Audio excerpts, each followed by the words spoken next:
السلام عليكم ورحمة الله وبركاته. أهلا بكم في فيديو جديد من فيديوهات يوميات زوزة. بس قبل ما نبدأ نقول اللهم صل وسلم وبارك على سيدنا محمد في الأولين وفي الآخرين الملك الأعلى إلى يوم الدين. اللي لسه ما اشتركش في القناة ينزل تحت يشترك حالا فضلا وليس أمرا. هيلاقي كلمة اشتراك باللون الأحمر هتدوسوا عليها، وما تنسوش تفعلوا زر الجرس وتختاروا الكل عشان يوصل لكم كل جديد وكل فيديو أنا بنزله. شكرا بجد اللي سأل عليا وعرف ان انا ساعتها كنت تعبانه وبقالي كام يوم والله العظيم مش بنضف الشقه من ساعه ما كنت عامله روتين يوم الجمعه يعني وكده، وانا والله ما كنست الشقه تاني ولا عملت فيها اي حاجه بجد.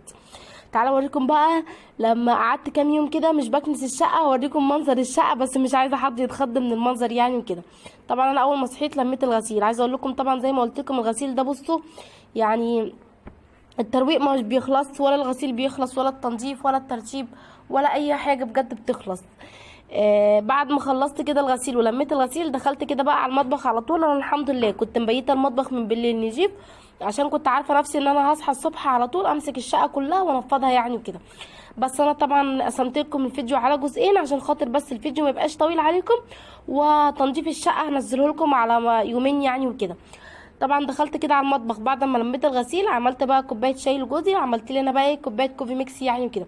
كنا احنا خلاص بقى كده فطرنا، وكنا بعد الفطار بقى كده عملت الشاي وعملت الكوفي ميكس لجوزي. طبعا عايزه اقول لكم ايه رايكم في الصينيه اللي انا حاطه فيها الشاي والكوفي ميكس، والجو بقى المفارش ايه اللي انا حاطه عليها الكوبايات ده، جو جميل بصراحه يعني وكده. بس الصينيه دي اقول لكم لسه جايباها جديده ساعه ما كنت خارجه يعني وبتفسح، جبتها من شارع اكتوبر، والله ما حد هيصدق بكام، كنت جايباها كمان ب5 جنيه يعني وكده. بس طبعا انا بوريكم المطبخ ان المطبخ كمان ايه نضيف وزي الفل مفيهوش اي حاجه. بعد ما فطرنا على طول كنت غسلت المواعين وما كانش في اي حاجه عندي اصلا ايه في المطبخ يعني وكده. بس يا دوبك هما كانوا طبقين كمان ايه طبقين الفطار يعني وكده. همسك بقى المطبخ كده، قصدي همسك بقى كده اوضه الاطفال كلها، همسكها بقى انفضها. اول حاجه هبتدي بيها هي الشباك. عايزه اقول لكم كان امبارح والنهارده الجو هوا وعفاره جدا، يعني ما اعرفش بقى لو كان حد بيتابعني بقى من اسكندريه والعمريه يعني وعارف ان الدنيا عندنا فيها هوا جامد بعفاره وترابه، فالشقه كلها عايزه اقول لكم اتملت تراب يعني وكده. فانا اول حاجه بقى جيت عملتها قلت ابتدي بقى بالشباك عشان انزل الاتربه كلها، عشان انضف يعني تنظيفه ايه كلها ايه مره واحده يعني وكده. انا بحب ان انا لما اجي امسح الشباك بمسحه بره وجوه، يعني مش شرط يكون جوه بس الشكل قدام مني كمان حلو، ولازم بره كمان. من بره كده اللي يبص على شباكي من بره هو على الشارع يلاقي ايه السلك بتاعي نضيف يعني والشباك بتاعي يعني نضيف يعني وكده. بس بعد ما نفضته بقى كده بالفرشه وطلعت كل الاتربه اللي فيه، عملته كده كمان بالفوطه وطلع برضو ايه كل الاتربه يعني اللي فيه يعني وكده. طبعا انا كنت متعليه فوق السراحه عشان خاطر بس ايه اطول الشباك من بره يعني وكده عشان خاطر اعرف امسحه. كمان الكفر كده خلصت الشباك، يلا بينا بقى نروح على السرير. السرير كمان الكفر بتاعه والملايه بتاعت السرير كنت مهوياهم يعني كده، سبتهم يتهووا. يعني انا بعد ما لميت الغسيل اخدتهم وسبتهم يتهووا بره لحد ما حضرت بقى الفطار وفطرنا وغسلت مواعين الفطار وقعدت كده شويه شربت الكوفي ميكس بتاعي. فكنت بقى اخدت بريك كده شويه، وبعد كده جبتهم من على الحبل وكانوا اتهووا بقى كده ودخلتهم على طول عشان خاطر بقى ايه افرشهم يعني وكده. طبعا فرشت الكفر، انا ما اقدرش استغنى عن الكفر بصراحه ابدا. فرشته بقى كده وفرشت السرير ده. طب ليه الزوز ده ما هوتيش السرير التاني زي ما هوتي السرير ده؟ عشان السرير ده بصراحه ده ضي ولؤي اللي بينام عليه، فانا بحب السرير اللي يكونوا نايمين عليه، بحب ان انا هويه يعني وكده، وبحب ان انا اخلي الشمس يعني تيجي عليه يعني وكده. بس هظبط بقى فرش السرير بره وجوه كده، واخلي الملايه مفروشه عندي كده بقى ايه زي المسطره. بس بحاول بقى ان انا كده اظبط في السرير بتاعي زي ما انتوا كده شايفين بالظبط. بس هرجع بقى بعد كده، هو كده خلاص بقى انا فرشته، هرجع بقى ان انا احط المخدات عليه، وارجع بقى ابتدي ان انا احط ايه كل حاجه يعني عليه. عايزه اقول لكم كنت رايحه افرش المخده فلقيت الملايه مش مظبوطه، شلت السرير بقى يعني شلت السرير كده من مكانه ورجعت ايه شلت الملايه تاني من اول جديد وهرجع افرشها تاني من جديد. كل ده عشان جايه احط المخده لقيت الملايه مش مظبوطه كويس يعني وكده، فهرجع ان انا اعيد فرشها تاني من اول جديد عشان بس تبقى مظبوطه معايا، واكون مدخلاها من ناحيه السرير من الجنب ده من جوه والجنب ده كمان من جوه، عشان اللي يجي يقعد على السرير او اللي يجي اللي ينام على السرير الملايه ما تتشالش يعني ايه بسهوله كده وخلاص. علشان اكون فرشاها كويس كده ايه في السرير يعني وكده. بس حطيت بقى المخده بتاعتي، وهرجع بقى احط التربيعه كده اهوت عليه، واحط بقى القلوب الحاجه اللي انا عايزه احطها يعني على السرير هحطها. ودي كانت بطانيه كنت مطلعها لهم، فانا شلتها يعني في السبت عشان خاطر ايه مش نضيفه يعني وعايزه تتغسل. والسرير التاني يعني عامه كان نضيف يعني مفيهوش اي حاجه، بس انا نفضته يعني كده برضو. همسك بقى كده السراحه عندي عايزه تتنفض، بس طبعا اللوح الازاز اللي عليها دوت عايز يتشال. جبت السكينه وجبت المعلقه، جبت بقى ادواتي اللي انا بشيل بيها اللوح الازاز، وشلت كده بقى لوح الازاز وحطيته على السرير، عشان انا لما باجي امسح السراحه بمسح الازاز كده من فوق وبلمعه وخلاص. بس طبعا زي ما قلت لكم كان فيه هوا وفيه اتربه.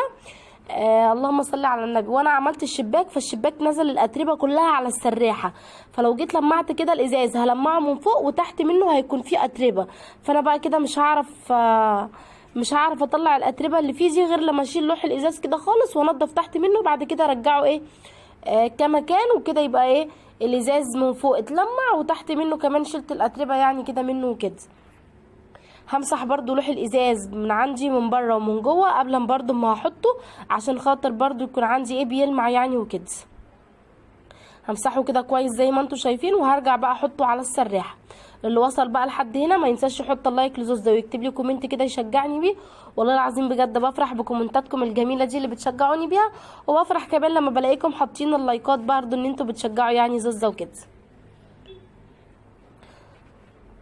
انا بفكركم بس عشان ما حدش يقول ايه ده احنا بنتفرج ونسينا نحط اللايك لزوز. لا حطي اللايك يلا لزوز، عشان خاطر دايما القناه تنجح بيكم باذن الله.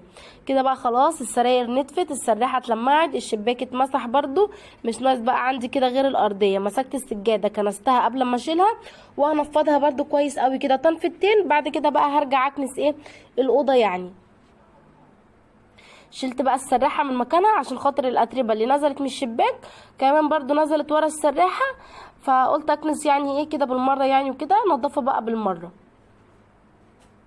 والله بيبقى تعب ليا بصراحه، بس انا ما ببقاش عارفه ان انا بصوا اكنس كده خلاص، لازم ان انا اشيل كل حاجه من مكانها. يعني شفتوا الملايه بتاعت السرير، بمجرد بس ان هي ما كانتش مفروشه كويس شلت السرير من مكانه، زحته طلعته بره كده خالص، زقيته يعني طلعته كده بره خالص عشان بس افرش الملايه من اول جديد، عشان تكون مفروشه معايا حلو يعني، واكون فرشاها على السرير زي المسطره. بس كده بقى كنت خلاص كنست اللهم صل على النبي. كده بقى كنت خلاص كنست الاوضه. رجعت بقى كده ظبطت الكاميرا وشلت السبت بقى من مكانه عشان خاطر بقى اكنس تحت منه يعني وكده. كده بقى كانت الاوضه خلصت، فشديت الستاره وقفلت الشباك عشان برضو كان فيه هوا وعفاره، فعشان ما رضيتش بقى ان انا ايه اخلي الشباك مفتوح عشان يعني ايه الاتربه ما تدخليش جوه تاني يعني وكده. انا كده بقى خلاص الاوضه اتشمست واتهوت وكل حاجه، والفرشه احنا كنا مشمسينها ومهوينها، فكده بقى خلاص مش محتاجه ان انا اخلي الشباك عندي شباك الاوضه مفتوح. فاللهم صل على النبي. فكده بقى انا قفلته وشديت الستاره وكله بقى تمام. رشيت بقى بالبخاخه كده عندي في الارضيه كده كلها، قلت لحد اما اروح واجي كده ايه عشان اجي اسيق كمان عندي ايه اسيق الاوضه يعني وكده.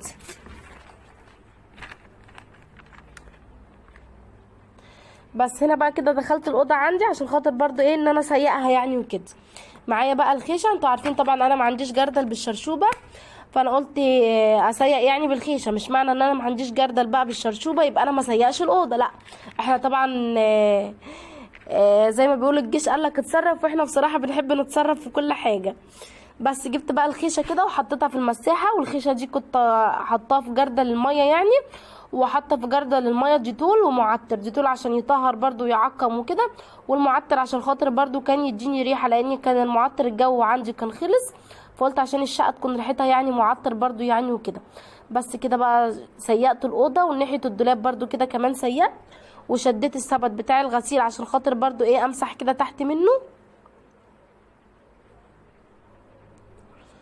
بس. وهرجع بعد كده بقى السبت مكانه. ورجعت بقى هنا عشان خلاص كانت الاوضه بقى كده نشفت. همسك بقى عندي كده اللهم صل على النبي، همسك بقى كده الاوضه وهفرشها. وكده بقى كانت الاوضه بقى خلصت معانا بقى ما فيهاش اي حاجه، وكل حاجه بقى رجعت زي ما كانت، السراير اتفرشت، الاوضه اتعملت، كل حاجه بقى اتظبطت وبقت زي الفل. اخدت بقى الشوكه قصدي المعلقه والسكينه اللي كانوا في ايدي، اللي كنت بشيل بيهم الازاز يعني بتاع السراحه يعني وكده، بس كده بقى هطفي النور واروح بقى عندي بقى ايه الاوضه بره. بصوا بقى الاوضه، يعني عايزه اقول لكم، بصوا يعني اولادي كانوا مستغلين الوقت ان انا ببقى على طول قاعده على السرير. طلعوا بقى الزينه اللي هي كانت بتاعه عيد ميلادي والحاجه اللي زي كده، بصوا طلعوها كلها وقطعوها وبهدلوا بيها الشقه كلها يعني عامه بصراحه. بس كده بقى انا هشيل البومبنيره واشيل علبه المناديل واشيل كل حاجه احطها على الترابيزه، وهمسك الترابيزه برضو قبل ما هشيلها همسحها كده كويس عندي بالفوطه. لا هنا بقى كنت شلتها.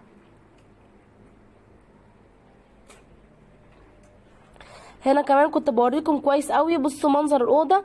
الدفايه كانت بتاعه السجاده انا كنت واخداها وغسلها من الصبح وسبتها ايه على الحبل اللي طلعتها نشرتها، قلت لحد ما انا اخلص الشقه وتنظيف الشقه هلاقيها هي نشفت على طول، عشان وقت ما اجي افرش الشقه تكون هي نشفت وافرشها على طول عشان ما اقدرش استغنى عنها. بصوا بقى لما جيت انا خدتها وغسلتها كانت السجاده كلها متبهدله بقى مطرح الفطار والغدا والكلام ده كله. ادي الدفايه اهوت، بصوا منشراها. بصوا السجاد مليان حاجات ازاي. بصراحه الدفايه دي رحماني من حاجات كتيره يعني عامه يعني كده. بصوا الشكل، بصوا كمان ترابيزه الشاشه، بصوا اكياس الشيبسي، يعني بصراحه حاجات كتيره جدا. بس طبعا انا مش هكنس السجاده معاكم، ليه؟ لان السجاده مليانه بقى حاجات كتيره بقى، عيش وفتافيت وحاجات زي كده وفتافيت الشيبسي يعني وكده. فانا طبعا في الوقت ده مش هعرف اكنس السجاده وانا ماسكه المكنسه وواقفه كده على رجلي. فقعدت كده بصراحه على رجلي ومسكت المكنسه فكيتها، اللي هي المكنسه التانية عندي مكنسه الخشنه اللي هي بتاعت السجاد دي بتنضف السجاد بتخليه جميل. فجيت بقى فكيتها وقعدت كده بقى على رجلي وكنست السجاده كلها زي ما انتوا شفتوا بالشكل ده وبنفس النظام. بس كده بقى كنت السجاده كنستها مسكتها لويتها. وبرده الجنب دوت اللي ما كنتش عارفه اوصل له اللي كان تحت منه الكراسي الصالون يعني كنسته برده كده بالمكنسه على الماشي، لان انا كنت كنسيها اصلا بالمكنسه وانا قاعده. همسكها بقى الويها واشيلها واطلعها ايه عندي البلكونه، بس هنفضها الاول بعد كده اطلعها يعني ايه عندي البلكونه.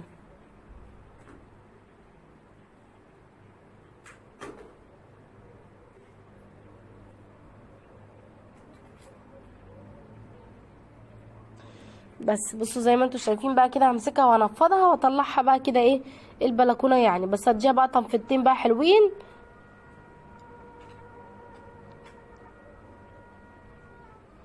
بصوا انا برفع، بصوا السجاده تقيله على فكره عامه هي تقيله جدا، بس بحاول بقى ان انا ارفعها كده جامد عندي عشان اطلعها البلكونه. كده بقى كنت خلاص طلعتها البلكونه. همسك بقى كده الشباك كمان انا كنت عاملاه، همسك بقى كده عندي اللهم صل على النبي الاوضه وهكنسها كلها. قبل ما هكنسها كمان طلعت المكنسه الصغيره بره اللي انا كنت كانسه بيها السجاده اللي هي الخشنه، طلعتها البلكونه. وهمسك المشايه اللي هي قدام البلكونه دي كده همسكها هكنسها وانفضها برده تنفيضتين واطلعها برده كمان ايه البلكونه.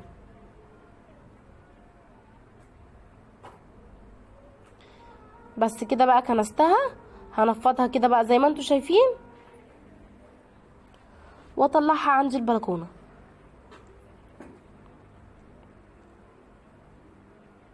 وكمان هنفض عندي الشباك قبل ما هكنس الاوضه.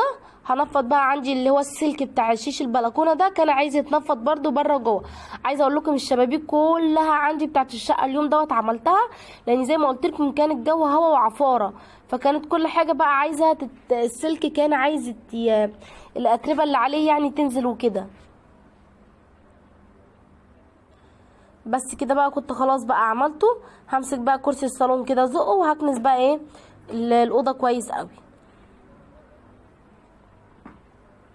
انتوا كده مش شايفين اتربه ولا شايفين اي حاجه، هوريكم كده بقى في الاخر قد ايه الاتربه طلعت وقد ايه الزينه العداي والقاي كانوا مقطعينها بصراحه وكانوا مبهدلين بيها الشقه كلها. يعني انا عايزه اقول لكم كنت نايمه هما صحوا قبل مني، بس انا حاسه بيهم بقى ان هما بيلعبوا في الشقه يعني وكده، وانا قاعده على السرير بصراحه مكسله ان انا اقوم لهم. فقمت بقى لقيتهم ماسكين الزينه مقطعينها بقى كده كلها. كده مسكت الترابيزه قبل ما اشيلها واحطها على الكرسي، مسكتها مسحتها بعد كده رجعت وحطيتها على الكرسي يعني وكده، عشان برضو تبقى كل حاجه شايلاها تبقى نظيفه يعني وكده. وشلت الكرسي ده كمان وزقيته وهكنس برضو ايه تحت منه يعني وكده.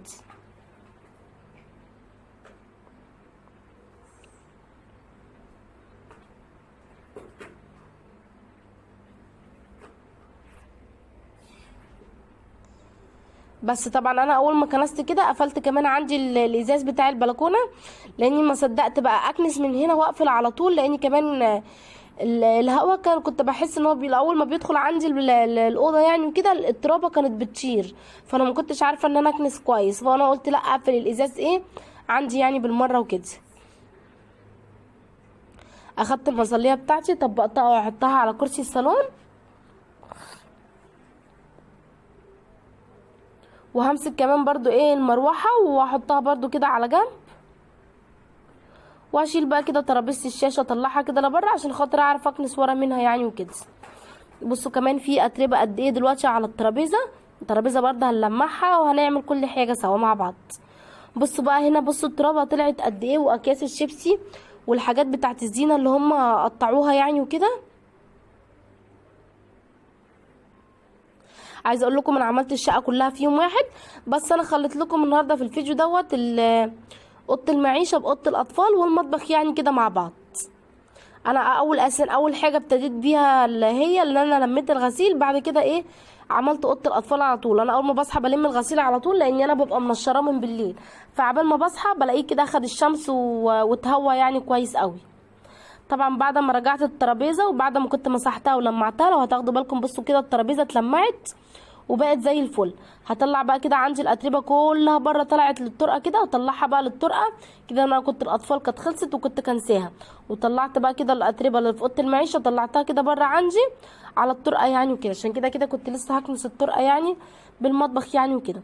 مسكت بقى عندي باب الاوضه، قلت كده امسحه كده لمعه كده بقى عندي كده بالمره، طالما انت اصلك نضفتي الاوضه ولمعتي فيها كل حاجه يبقى لمعي الاوضه ولمعي الباب ولمعي كل حاجه بالمره، عشان ما تحسيش ان في حاجه عندك ايه كمان متبهدله يعني وكده.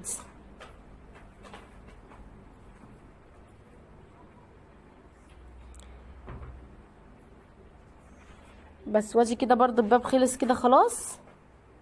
همسك بقى كده الاوضه وهفرشها، بس انا على فكره كنت سيقت كمان الاوضه زي ما انا عم سيقت اوضه الاطفال بالخيشه كده، كمان كنت مسيقه اوضه المعيشه بالخيشه يعني كده. لو هتاخدوا بالكم في حاجات كمان ما جبتهاش عشان بس الفيديو ما يبقاش طويل، وانا بمسح ترابيزه الشاشه ما جبتش المقطع دوت، وانا كمان بنضف الشباك اللي هو بتاع اوضه المعيشه برضو ما جبتش المقطع ده، وانا برضو بسيق الاوضه برضو ما جبتش المقطع بس ده عشان الفيديو ما يبقاش طويل. بس كده بقى كنت مستنيه كمان الاوضه تنشف ونشفت، ورحت بقى فرشت السجاده كده بقى زي ما انتم شايفين، وفرشت كده المشايه. عايزه اقول لكم بصوا بقى كده السجاده ما عليهاش اي حاجه، ولا بصوا يعني اي فتفوته كانت من العيش او الشيبسي والحاجات اللي زي كده ما كانش عليها اي حاجه، لان انا كنساها ومنضفاها كويس قوي. بس فعشان كده بقى ان انا كنت حابه ان انا اكنسها وانا قاعده كده في الارض، عشان لو في اي حاجه فيها كنت اعرف اطلعها يعني وكده. كده بقى فرشت الترابيزه وحطيتها، بص السجاده نضيفه ازاي. همسك بقى البلكونه اقفلها بره وجوه واشيشها، هقفلها ولا ايه مش هشيشها. وشديت بقى الستاره لان احنا كده قفلنا وكله بقى كده بقى تمام. همسك برضو كده الدفايه انا غسلاها جبتها برضو من على الحبل بره، همسكها افرشها برضو كده على السجاده.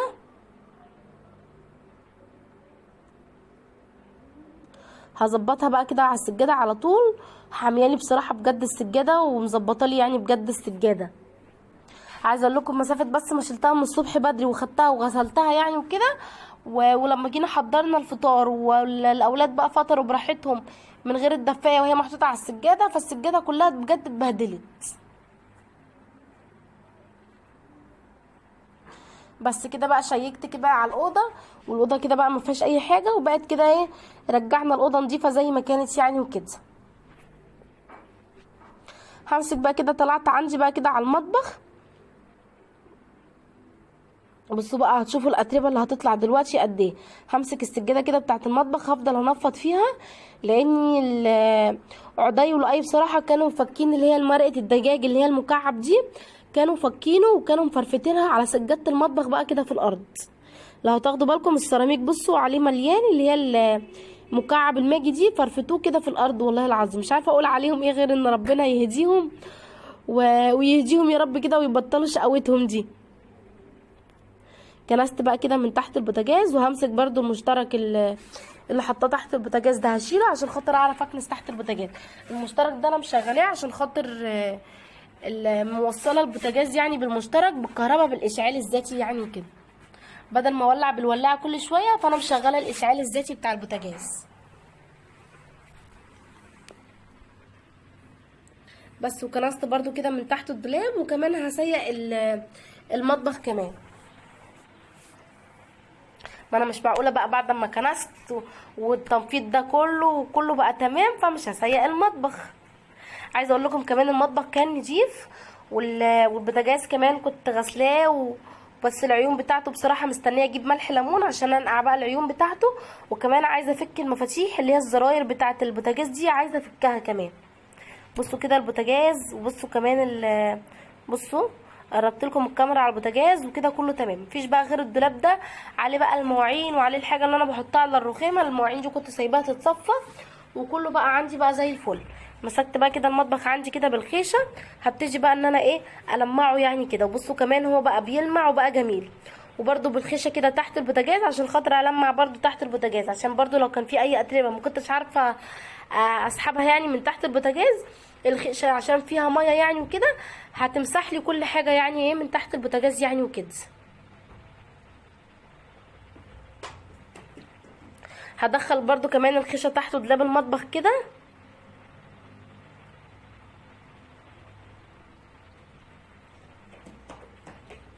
عشان تكون كل حاجه عندي ايه اتلمعت وبقت زي الفل.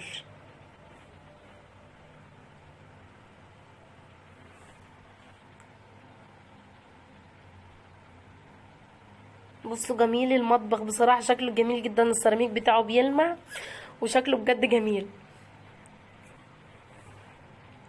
شلت بقى الكرسي بتاع المطبخ كده عشان خاطر برضو امسح ايه من جنب التلاجة يعني وكده. كده برضو هنسيب المطبخ فترة كده صغننة يعني مدة دقيقتين كده لحد ما ينشف. يا دوبك هو اصلا يعني مبلول بس كده حاجات خفيفة لحد ما ينشف، وهبتدي بقى ان انا ايه افرشه يعني وكده. كده بقى بصوا كنت سبته نشف يعني. بصوا السيراميك حاليا اهو ناشف، ما ينفعش انت اساسا مسيقه الشقه ومسيقه المطبخ ما ينفعش تفرشي السجاد غير لما تسيبي السيراميك ينشف تماما، عشان لو فرشي السجاد على السيراميك يعني وهو فيه ميه بتعمل بقى كمكمه يعني وكده بس. فكده بقى المطبخ بتاعنا خلص وبقى زي الفل وكل حاجه رجعت زي ما كانت. عايزه بقى لايكات كتير على الفيديو ده، وعايزاكم بقى ايه كومنتات حلوه تشجعوني بيها بقى كده وعشان نتشجع مع بعض. بصوا المطبخ وبصوا جمال المطبخ. حبيت برضو ان انا اوريكم تاني، اصلا ببقى فرحانه قوي طول ما المطبخ عندي نضيف، بحس ان انا فرحانه بقى ومبسوطه بقى. المطبخ بقى نضيف وكل حاجه فيها بقت زي الفل. طبعا خدت بالكم من السجاده الاول كانت شكلها عامله ازاي ودلوقتي بقت عامله ازاي. بصوا حالا عضي والواي كانوا اتدفيه من هنا، والله ما بيخلوا اي حاجه في مكانها. هنعمل ايه بقى؟ وادي ترابيزه الشاشه برضو مسكتها لمعتها ومسحتها يعني كده زي ما انتوا شايفين اهو. شغاله بقى المروحه لان انا مقفله الشبابيك ومقفله البلكونه فما فيش نسبه هواء داخله، فمشغله المروحه عشان الجو حر. تعالوا بقى نشوفوا كده اوضه الاطفال. بسم الله الرحمن الرحيم اهي برضو بصوا مفيش اي حاجه وكل حاجه بقت نظيفه وزي الفل.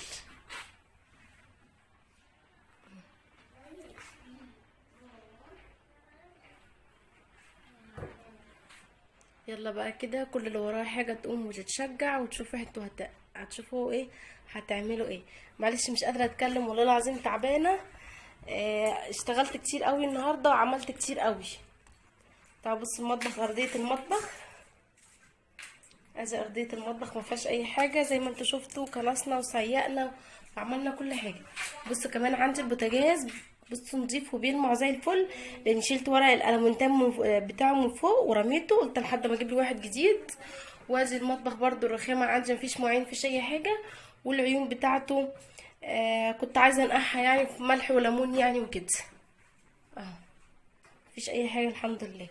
بقى عندي بقى كل المواعين دي بقى عايزه تتصفى، وهي اتصفت يعني بس عايزه تتشال وتتحط يعني في دولاب المطبخ وكده. ودي ازايز حاطه فيها شويه بريل لسه جديده، حاطه فيها شويه بريل وشويه خل عشان خاطر بس ايه اعقمها كده واقفل عليها بالغطا عشان تفضل متعقمه بالبريل وبالخل يعني وكده، عشان خاطر ايه اغسلها مره واتنين وتلاته، اضيع الريحه اللي فيها كلها. بعد كده اشيلها املاها ميه واشيلها يعني في التلاجة يعني وكده. ده بقى كان الفيديو بتاعنا النهارده. ما تنسوش بقى لو عجبكم لايك وشير واشتراكات وكومنتات حلوه كده منكم تشجعونا بيها، واشوفكم في فيديو جديد ان شاء الله في رعايه الله.